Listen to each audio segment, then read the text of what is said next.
Bueno, primero muchas gracias a Seguiarte, Arcitec y a todos los implicados en la organización. La verdad que está buenísimo que, que todas estas actividades de combinaciones un poco locas para algunos tengan su lugar de expresión. Y en mi caso, creo que el caso de casi todos ustedes, yo me formé como director de orquesta, trabajo como compositor en líneas generales, y mi inquietud siempre está bastante permeada en lo sonoro, pero bueno, hace unos 10 años comencé a trabajar en este tipo de proyectos locos que me empezaron a gustar cada vez más. Así que, bueno, es así como llegué a este lado, ¿no? Me parece interesante que veo gente de formación muy diferente, y eso está buenísimo. En mi caso, obviamente, además de tener una fuerte vocación por el arte, yo siempre tuve curiosidad por la ciencia y, perdón que use términos tan naif quizás, pero a mí me emociona mucho el arte y también me emociona la ciencia. Siempre para mí fue muy fuerte, por ejemplo, la primera vez que me vi a través de un microscopio, y fue como un viaje increíble a nivel, sobre todo estético. No tenía capacidad de analizarlo racionalmente. Es más, creo que no me interesaba en ese momento, pero a nivel estético fue una cosa muy fuerte para mí. Yo todavía ni sabía que iba a ser artista, nada, era muy chiquito. Y siempre estuve con esa cuestión de tratar de magnificar esa sensación o transmitirla a través de mis herramientas de expresión, que en este caso son la electrónica, el sonido, el video. Hoy, en este caso no hay Arduino, por ejemplo, pero bueno, podría haberlo en otro. Y bueno, un poco la idea pasa por ahí, y de poner en relevancia qué es lo que pasa en el fenómeno de la observación, que es tan importante para la ciencia, ¿no? Donde está el juego de observador y observado, donde está el juego del observador que genera cualquier tipo de estímulos en el objeto observado. Y se habla mucho de eso, pero no se habla tanto de qué es lo que ese objeto observado genera en el observador, cómo lo cambia, cómo lo transforma. Entonces, ese es el epicentro a través del cual Volvox trata de situarse, ¿no? Y bueno, les voy a mostrar. Yo no fui tan prolijo como todos los demás, traje como stills, porque no sabía con qué escenario me iba a encontrar, pero bueno, voy a hacer un recorrido por algunas de las cosas. Primero, ¿qué es el Volvox, ¿no? Bueno, esta es una... ahí está. Esta es una representación muy linda del Volvox. Como ven, es bastante más artística que científica. Digo, todos los científicos y todos los artistas estamos muy cerca, eso es obvio. Y esto a mí me emociona. Y no sé hasta qué punto... obviamente tiene un montón de datos que yo, algunos los puedo reconocer u otros no, pero esta sería una representación de bastante antigua. Este es un objeto bastante fácil de observar a simple vista. Bueno, esta es otra, que es el ciclo de Volvox. Esto es interesante, porque acá nos dice... sí, ven exactamente lo mismo que yo. Bien.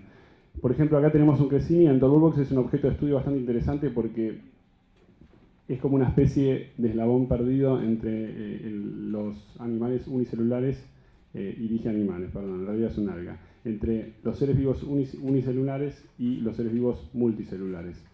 Y se organiza como si fuera una esfera, ¿no? Yo lo descubrí en una feria de ciencias y me enamoré de este objeto. Dije, bueno, con esto hay que hacer algo, ¿no?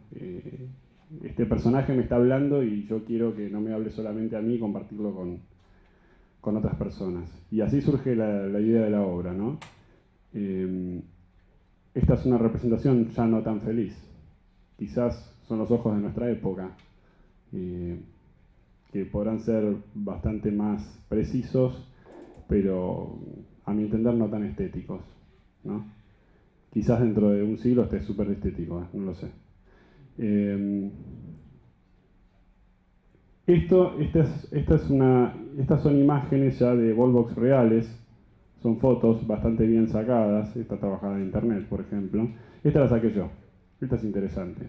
Está sacada con una macro una cámara de fotos menos que semiprofesional, pero para que vean un poco el tamaño. Más o menos tiene el tamaño de un pulgar ese frasquito, para que se den una idea. Pero ya se puede ver que ahí hay algo que es extremadamente bello, ¿no? Y además lo que es interesante es que es algo que se mueve en tiempo real y con voluntad propia. Más allá de los vaivenes de las mareas y de las termodinámicas que haya adentro de ese dispositivo, ¿no? Entonces, con este material de trabajo, yo lo que quise fue un poco recrear la experiencia, las experiencias anteriores que yo había tenido con la microscopía, que realmente es muy particular. Y es raro, porque pasa algo muy parecido también cuando uno mira a través de un telescopio. Ese cambio de escala es como una cosa muy mágica, ¿no? Y al mismo tiempo una cosa muy íntima. Es un momento de introspección muy, muy, muy grande. Para quien sabe entrar en el juego. Por ejemplo, entrar en el juego no es simple. Hay que saber, por ejemplo, meterse en el campo visual, y no lo puede hacer cualquiera. Me refiero, cualquiera lo puede hacer, pero te tienen que explicar cómo hacer para unir, por ejemplo, en el caso de la estereoscopía, las dos fuentes y crear una sola imagen, ¿no? La mayoría de la gente no llega a entrar en ese juego y no entiende. Y cuando enfocan dicen, ah, bueno, ahora sí es otra cosa, ¿no? Estos son algunos videos que empecé, yo estoy trabajando junto con la UBA en esto, la Facultad de Ciencias Exactas y Ciencias Naturales, y con el Instituto Bernardo Houssay. Ellos me están prestando los equipos para trabajar, ¿no? Por ejemplo, estas ya son filmaciones hechas por nosotros. Esto es interesante porque esta toma está contaminada, por ejemplo, y por eso me parece interesante. Es decir que para trabajar nosotros mi interés en este caso es trabajar solo con el Wallbox, y es muy fácil que se contaminen las muestras. Y también es muy atractivo porque yo estoy trabajando con muestras vivas que se mueven caprichosamente, y pueden pasar este tipo de cosas en la muestra. Y esto va a tener un tipo de respuesta sonora, ¿no? Porque, bueno, ahora es lo que voy a explicar a continuación. Estas también son filmaciones mías, ya son filmaciones con otro tipo de luz, ya es un tipo de luz lateral para generar un contraste diferente, ¿no? Yo primero les muestro más o menos cuál es el objeto y después les explico lo que voy a hacer, porque si no es como... todas estas tomas son en tiempo real, que es todo un desafío en microscopía el tiempo real, porque justamente, bueno, ya estuvimos hablando de la luz y la fotografía antes. Es complicado porque uno tiene poca luz y necesita tener mucho detalle, y si lo tiene que filmar estamos hablando de 24, 30 cuadros por segundo y con muy poca luz. Entonces uno necesita como equipos muy específicos y bastante caprichosos y difíciles de manejar, ¿no? Pero bueno, en el caso mío el desafío es hacerlo en tiempo real, así que ahí vamos. Esta es una típica lupa, que es lo que se utiliza para mirar el Wallbox. En nuestro caso vamos a usar una lupa trinocular que tiene una tercera salida donde se le pone los elementos de filmación. Y esto ya es el algoritmo. Este es un microscopio USB que está iluminado. Y lo que pueden ver a la derecha es lo que está filmando en tiempo real. Y lo que pueden ver a la izquierda es un sistema de mapeo de lo que está sucediendo a la derecha. Si prestan un poquito de atención se van a dar cuenta que los patrones son más o menos los mismos, lo que pasa es que uno está en colores y el otro está en 2 bits, ¿no? Entonces lo que yo hago es identificar los Wallbox más importantes, o sea, los más fáciles de identificar para el sistema, y empiezo a ponerles una especie de patente, para que se entienda así el lenguaje, y a seguir sus movimientos y cómo son sus interrelaciones con el resto de los Wallbox. Lo que es interesante es que cada Wallbox, en una de las primeras imágenes que mostré, está lleno de cilias alrededor. Y eso hace que el Wallbox genere una corriente a su alrededor, que influencia sobre los otros Wallbox que están alrededor. Entonces, entre esos se van formando una serie de movimientos que aparentemente son aleatorios, pero que muestran ciertos patrones. Entonces, el desafío mío es que el visitante se relacione con una observación primaria, es decir, ver el objeto en tiempo real y ese objeto al mismo tiempo esté generando el sonido que escucha. Está hecho por un sistema oculto con parlantes por contacto, no quiero que se vean las fuentes de emisión de sonido, sino que venga de un lugar no determinado, ¿no? Esto que estamos viendo acá probablemente no se vea en la muestra, o quizás está en un lugar apartado por si alguien quiere curiosear más, pero definitivamente no me gusta que este sea el contacto. Mi interfase de contacto va a ser esta, además de, obviamente, de la observación a través del microscopio. Es decir, la persona que se acerque a Volvox va a ver dispuesto un microscopio con una mesa y va a ver una proyección de lo que ese microscopio está captando, ¿sí? Entonces va a poder verlo de manera directa o de manera proyectada en el video. La instalación tiene muy poca luz, porque justamente busca ser muy sugestiva. Y todo el sonido que se escucha está siendo generado en tiempo real. Una cosa que no mencioné todavía es que también el algoritmo va a manejar cambios de luz. O sea que la única fuente de luz grande, las únicas dos fuentes de luz grandes de la instalación va a ser la proyección por video, que se va a ir tiñendo, ¿sí?, haciendo caso a la voluntad de los Volvox, y al mismo tiempo, o sea, va a ir cambiando de cromatismo. Se puede encontrar con esto, por ejemplo, también. O con esto. Y así sucesivamente, ¿no? Esta sería una aproximación. El cuadradito es lo que la persona ve a través del microscopio, y esto es un gran panel donde se proyecta de manera circular. Esto ya también ya lo estamos probando. Ahora les voy a mostrar una foto. Bueno, el panel puede ser de esta manera, por ejemplo. Todavía no está determinado. Esto es un poco site specific, en el sentido que no sabemos con qué espacio vamos a contar, ¿no?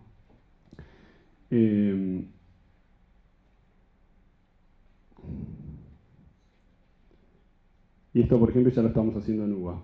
Esta es una proyección en tiempo real de Volvox, ¿sí?, que en este caso está teñido de color azul.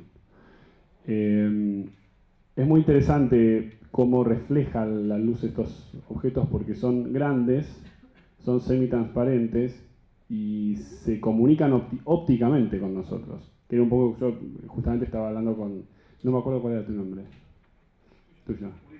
Con Ulises, justamente decía, bueno, ¿cómo es el contacto?, ¿no? Porque en este caso se nota muy bien que es un objeto tridimensional, y trabaja con los focos también el objeto. O sea, de repente aparece, se pone en foco, se pone fuera de foco, y todo eso va teniendo una interrelación con la música y con la luz, ¿no? Entonces, al formar parte de esta experiencia, el ser humano, que es otro ser vivo, va a estar siendo influenciado de alguna manera.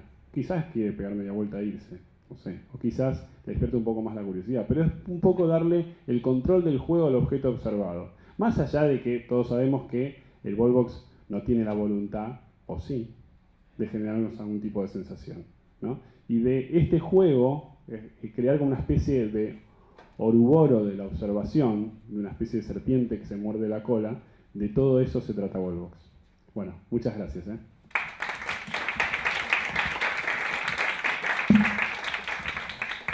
sé si tienen alguna pregunta. Ojalá. O quizás lo son y no nos damos cuenta. ¿Cómo? Eso se hace en tiempo real. Eso no lo expliqué. Todo esto pasa a través de MaxMSP y Jitter, que es el software con el que estoy trabajando. Es parecido al Pure Data que mencionaban antes. Entonces yo obtengo la imagen en tiempo real y la meto en la computadora a través de una interfaz USB y la proceso. Y después, bueno, hay todo un sistema de generación de sonido paralelo, y que también yo tengo la capacidad de virar el video para un color o para otro. Lo más ambicioso mío es no virar el video, sino generar como un círculo de LEDs RGB alrededor de los Volvox, de tal manera que cuando cambie la luz por el algoritmo, generen un tipo de respuesta en los Volvox, que son súper fotosensibles, porque su medio de vida es la búsqueda de la luz permanente. Entonces ahí va a pasar una cosa muy interesante, que ellos van a generar algo que a su vez los va a hacer reaccionar, que a su vez les va a hacer generar otra cosa, que a su vez... Entonces ahí entramos dentro de un círculo de retroalimentación, ¿no? Que es muy pequeño, y después otro círculo de retroalimentación más grande, que es el observador y el objeto observado. ¿Qué vida útil tienen los Volvox? ¿Cómo? ¿Qué vida tienen? Son muy resistentes. También eso una muy buena pregunta, pues la primera pregunta que uno tiene que hacer cuando trabaja con seres vivos. ¿Cuánto me va a durar? En general pueden tirar 15 días tranquilamente, inclusive en ese momento tienen 2 o 3 ciclos de reproducción. Se reproducen aproximadamente cada 48 horas, si están estimulados, y si no están estimulados, 72 o un poquito más. No, tenés que prenderles la luz, ¿sí? Pero la misma luz que vos les estás dando en el momento de la observación es suficiente para que ellos se mantengan vivos. De todas maneras se le puede dar un refuerzo de 2 horas en algún momento del día. No es que necesiten, son criaturas muy fuertes, están en todos lados del planeta. En este caso nosotros las aislamos y las metemos dentro de un cultivo de Volvox media que además favorece que el ser vivo se mantenga por más tiempo, ¿no? Además, imagínense que cuando estos se captan en trabajo de campo están contaminados con un montón de cosas. Estos son cultivos hechos en el laboratorio para que vos veas nada más que colonias de Volvox, ¿no? Por eso mostrar la puesta en la muestra contaminada hace un ratito, porque aparece un pelo, por ejemplo. Sí. Porque me tiene intrigado desde que vi el proyecto. Sí. Y entonces, hasta acá llegamos, está clarísimo y es riquísimo. Y no se enamora de alguna manera de los contagiados. Sonido. Sí. ¿Tenemos alguna...? Hoy no traje, pero sí, lo tengo desarrollado el algoritmo. Que está también, digamos, es lo que más hago tardar porque como yo soy músico voy a ser específicamente exigente con eso. Pero básicamente lo que sí puedo hablar es del sistema de composición. El sistema de composición trabaja con parámetros, es decir, yo una vez que identifico los objetos, cada uno de los objetos dispara un sonido, una vez que aparece dentro de esa matriz que vino hace un ratito, ¿no? La pongo de vuelta.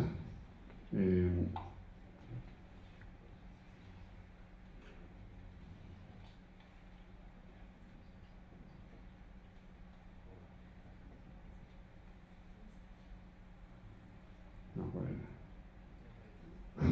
Aquí va. Acá sería. No. ¿Dónde lo tenía? Pruebas de proyección, sí puede ser. Hay una prueba de contraste, me parece que tenías uno. No, pero no es la matriz que yo quería mostrar. Sí. Bueno, la perdí. Era esa que tenía dos imágenes. Sí, la que tenía 2 imágenes. Entonces yo lo que hago es identificar ese objeto que empieza a moverse. Y entonces yo tengo 2 informaciones, principalmente, 3. ¿Cuál es ese objeto y cómo se mueve esa matriz X, Y? ¿Sí? Tengo 2 números. Con esos 2 números yo puedo hacer un montón de cosas. Ahí hay un trabajo compositivo, una escuela de composición que es composición algorítmica. Es decir, vos planteas unas reglas del juego y esas se van a transformar en sonido de una manera determinada y uno debe intentar que esas sean coherentes. Y es bastante la coherencia y la interrelación entre lo que uno ve y lo que escucha. Porque, por ejemplo, cuando se forman clusters de Volvox, que son esos conjuntos, se van a generar clusters de sonidos. En general yo en esta primera versión voy a ser bastante literal. Es decir, por ejemplo, si los Volvox se van para la izquierda, el sonido va a ir para la izquierda. Si se van para la derecha, para la derecha. Si están al centro va a sonar más fuerte. Si están en la periferia van a sonar más débiles. Ahora, ¿cuándo se vuelve rico y complejo esto? Y toma cierta lógica, porque ese planteo es muy simple. Cuando cada uno de los objetos que aparecen en el juego tiene un sonido en particular, entonces se forma una polifonía de objetos, que además se distribuyen en el espacio. El resultado, qué tan disonante o qué tan consonante sea, bueno, eso ya tiene que ver con el tipo de sonidos que yo elijo como compositor, ¿no? Es decir, acá uno... ¿Cómo? Sinfonía de los Volvos número 1. Algo así, sí. Bueno, muchas gracias.